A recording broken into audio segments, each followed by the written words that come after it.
बलूचिस्तान में पहली बार कुछ ऐसा हुआ है जो भारत के लिए मुश्किलें खड़ी कर सकता है। चीन ने पहली बार सीधे बलूचिस्तान से संपर्क किया है। खबर है कि अपनी सीपैक परियोजना को बचाने के लिए चीन बलूचिस्तान में भारत से जंग लड़ना चाहता है। चीन जानता है कि बलूचिस्तान के लोग भारत के साथ खड़े हैं।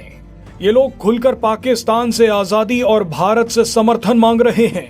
ऐसे में चीन बलूचिस्तान को लालच देकर फंसाने के चक्कर में लग गया है। चीन जानता है कि बलूच विद्रोही उसकी सीपैक परियोजना को किसी भी कीमत पर पूरा होने नहीं देंगे।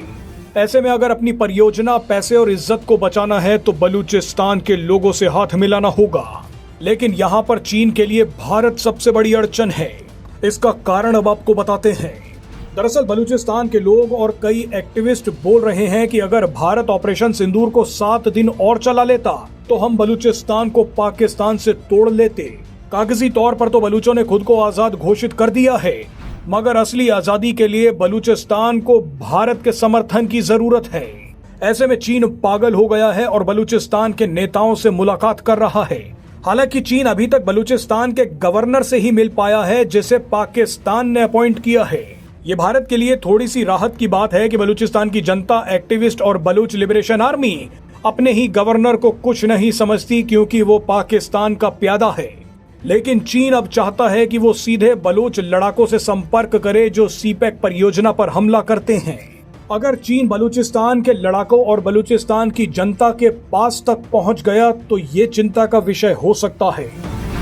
दिलचस्प बात देखिए कि चीन जिस वक्त बलूचिस्तान के गवर्नर से मिल रहा था, लगभग उसी वक्त बलूच एक्टिविस्ट ने पीएम मोदी को एक खत लिख दिया। इस खत में बलूच नेता मीर यार बलोच ने पीएम मोदी से कहा है कि हमें दिल्ली में बलूचिस्तान का दूतावास खोलने दिया जाए। एक्सपर्ट्स का मानना है कि जिस तरह से चीन अब बलूचिस्तान की आम जनता को लालच में फंसाने की कोशिश कर रहा है, ऐसे में भारत को भी बलूचिस्तान को लेकर अपनी पॉलिसी में थोड़ा बदलाव करना चाहिए। भारत को कुछ ऐसे तरीके ढूंढने होंगे कि बलूचिस्तान की मदद हो पाए।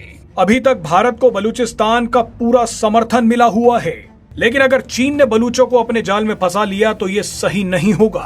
कई रिपोर्ट्स में कहा गया है कि बलूचिस्तान के ज्यादातर इलाकों से पाकिस्तानी सेना का नियंत्रण खत्म हो चुका है। चीन का सीपैक प्रोजेक्ट गंभीर खतरे में है। इसीलिए चीन अब सीधे अपने प्रोजेक्ट को बचाने के लिए मैदान में उतर आया है और बलूचिस्तान के लोगों तक पहुंचना चाह रहा है। आप चीन की फितरत को जानते हैं। चीन किसी भी हद तक जाकर बलूचों को लालच दे सकता है। हो सकता है कि चीन बलूचिस्तान के लोगों को ये झांसा दे दे कि वो पाकिस्तान से उनको आजादी दिलवा देगा, सीपैक परियोजना से होने वाली कमाई का हिस्सा भी दे देगा। लेकिन अगर बलूचिस्तान के लोग चीन के इस जाल में फंस गए तो वो हमेशा के लिए हार जाएंगे। एक रिपोर्ट के मुताबिक चीन की नजर बलूचिस्तान के करीब $6 ट्रिलियन के खनिज संसाधनों पर भी है। बलूचिस्तान की जमीन के नीचे तांबा, सोना और लिथियम के भंडार हैं। ऐसे में चीन बलूचिस्तान से सीधे बात करना चाहता है। अभी तक तो चीन बलूचिस्तान के उस गवर्नर तक पहुंचा है जिसे बलूचों का ही समर्थन प्राप्त नहीं है, लेकिन चीन अब बलूचिस्तान की जनता के बीच भी जाना चाहता है।